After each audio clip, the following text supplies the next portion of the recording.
আমি আমার কাছে অনুরোধ করি, যদি আজ কক্সবাজার রাস্তা অবরোধ করার কারণে যদি কক্সবাজার গাড়ি যদি বাসকালে চলাচল করা যায়, তাহলে বাসকালের মধ্যে কোনো ধরনের দুর্ঘটনা ঘটিতে পারে।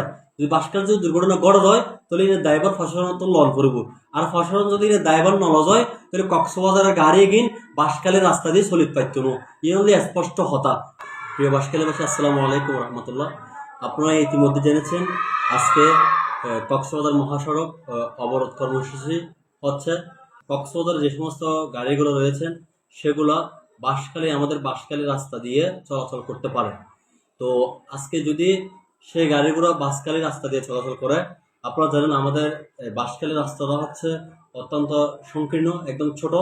এই রাস্তা দিয়ে যদি কক্সবাজার গাড়িগুলো চলাচল করে, তাহলে আমাদের বাঁশখালীতে কোনো রকম দুর্ঘটনা ঘটতে পারে।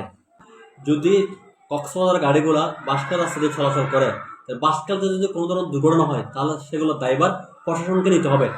আর যদি প্রশাসন সেগুলো দায়ভার না নেয়, তাহলে আমরা বাঁশখালীর জনগণ কক্সবাজার যে গাড়িগুলো রয়েছে সেগুলো বাঁশখালী রাস্তা দিয়ে চলাচল করতে দেব না।